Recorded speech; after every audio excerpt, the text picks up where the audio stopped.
सरायकेला के Adityapur auto cluster सभागार में लालू यादव का 79वां जन्मदिन धूमधाम से मनाया गया। लालू विचार केंद्र झारखंड प्रदेश की ओर से आयोजित कार्यक्रम में 79 पाउंड का केक काटा गया। कार्यक्रम का नेतृत्व पुरेंद्र नारायण सिंह ने किया। कार्यकर्ताओं ने हैप्पी बर्थडे लालू प्रसाद यादव के नारे लगाए। इस दौरान लालू की आरती उतारकर पूजा भी की गई। कार्यक्रम में प्रश्नोत्तरी प्रतियोगिता और सांस्कृतिक प्रस्तुति हुई। मौके पर लालू की नीतियों को जन जन तक पहुंचाने का संकल्प लिया गया। साथ ही आरक्षण और रोजगार को लेकर आंदोलन की घोषणा भी की गई।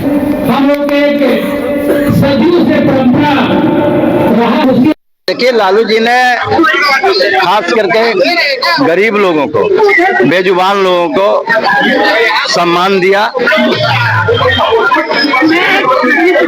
आकाश चले सोने वाले को धरती, रोटी कपड़ा और मकान दिया। और लालू जी का जन्मदिन पिछले 30 वर्षों से लालू विचार केंद्र धूमधाम से मनाती आई है। और इस बार भी ऑटो क्लस्टर सभागार में आप देख रहे हैं कि कितना उत्साह है साथियों के बीच में। पूरे उत्साह के साथ हम लोगों ने 79 पाउंड का केक काट करके लालू जी के जन्मदिन की बधाई दी है और उनके दीर्घायु होने की कामना की है। और लालू यादव से हम लोगों ने अनुरोध किया है जन्मदिन के अवसर पर कि आप इसी तरह समाज के कमजोर वर्गों का नेतृत्व करते रहे। हम सब लोग आपके साथ हैं। आने वाले दिनों में फिर से बिहार में सामाजिक न्याय का झंडा बुलंद होगा। और कुछ लोग हरा गमछा पर कह रहे हैं। देखिए, लालू जी ने खास करके आदित्यपुर के इच्छापुर आंगनबाड़ी केंद्र में सेविका चयन को लेकर विवाद गहरा गया है। स्थानीय ग्रामीणों और अभ्यर्थियों ने सीडीपीओ पर अनियमितता के गंभीर आरोप लगाए हैं। आरोप है कि सबिता महतो के चयन में नियमों की अनदेखी करते हुए योग्य उम्मीदवारों को दरकिनार किया गया। ग्रामीणों ने कहा कि आम सभा की औपचारिकता पूरी किए बिना चयन सूची जारी की गई। मामले को लेकर ग्रामीणों में आक्रोश है और उन्होंने चयन प्रक्रिया रद्द कर उच्च स्तरीय जांच की मांग की है। चेतावनी दी गई है कि कार्रवाई नहीं होने पर आंदोलन किया जाएगा। सीडीपीओ कार्यालय से पक्ष नहीं मिल सका। अच्छा, फिर जब हम लोग सब यहाँ आए, हम लोग बस चाहते हैं कि जो भी एग्जाम हो वो आंगनबाड़ी केंद्र में ही हो। जैसे आम सभा हुआ तो हम लोग आंगनबाड़ी केंद्र में, वैसे ही जो भी यहाँ पे एग्जाम जो भी लिया जा रहा है वो आप ब्लॉक में क्यों ले रहे हैं? आपको लेना है तो वही लीजिए, आम जनता के सामने छुपा के लिया जा रहा है ना। मत लीजिए आप ऐसे एग्जाम। आप आइए आम सभा में, सबके सामने उसको चयन कीजिए। फिर कोई भी आम पब्लिक हम लोग बोलने नहीं आएंगे। हम लोग को बस इतना ही जानना है कि जो भी जांच हो वो सबके सामने आम सभा के थ्रू हो। क्या मामला है? बार-बार आप लोग अभी ऐसा हुआ कि हम लोगों को पता चला कि यहाँ पे आंगनबाड़ी सेविका चयन का जो एग्जाम होने वाला है, तो एग्जाम लिया जा रहा है, ऐसा हम लोग को जानकारी मिला। तो हम लोग यहाँ आए तो अभी देखे कि जो कविता महतो हैं वो और उनके साथ जो कुछ आए लोग थे, वो लोग सीडीपीओ ऑफिस में अंदर बैठे थे। और बैठ के वहाँ पे अब क्या हो रहा था वो तो मालूम नहीं है। जब हम लोग पूछे कि एग्जाम हो रहा है तो वो बोल रही है, उनकी जो सुपरवाइजर है सीडीपीओ की, वो बोल रही है कि नहीं आज कोई एग्जाम नहीं होने वाला है। तो हम लोग पूछे कि वो लोग क्यों आए हैं यहाँ पे, उन लोगों को क्यों बैठाया गया है। तो बोल रही है कि उन लोगों का कुछ पर्सनली काम है, वो लोग आए हैं। और उसके बाद फिर जब हम लोग हंगामा किए कि क्यों बैठाया गया है, हम लोग का भी तो कुछ पर्सनली काम हो सकता है, डायरेक्ट ऑफिस के अंदर क्यों बैठाया गया उन लोग को। तो फिर वो लोग उठ के वहां से चले गए। और फिर हम लोग अभी तक यहीं पे हैं, वो लोग अब तक आए नहीं है। हम लोग सीडीपीओ मैडम का वेट कर रहे हैं, उनसे बात किया जाए। 24 नंबर वार्ड जो है आदित्यपुर में, तो वहाँ पे इच्छापुर आंगनबाड़ी केंद्र है।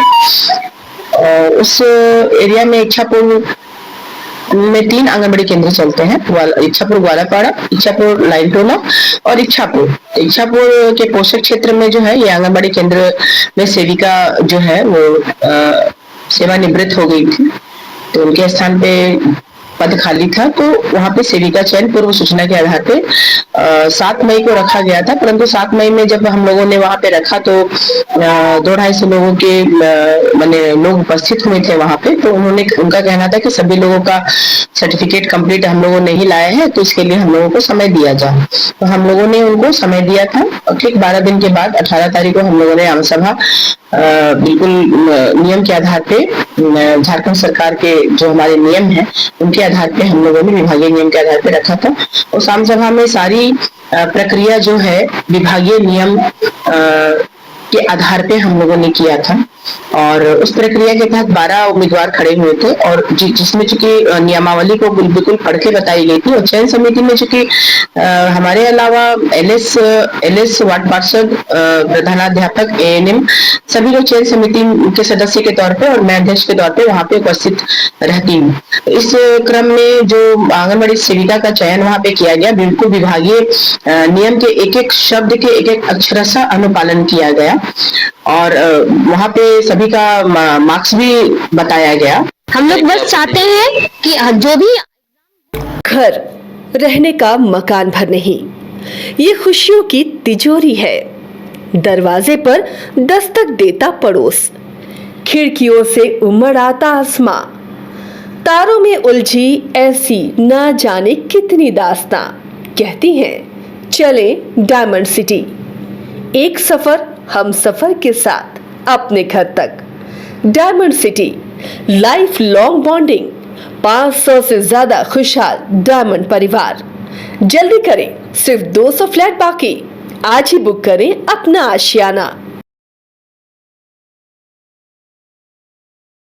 क्रिकेट के विश्व मंच पर छा रही हैं रांची की प्रतिभाएं। इन प्रतिभाओं को संवार रहा है जेके इंटरनेशनल क्रिकेट एकेडमी।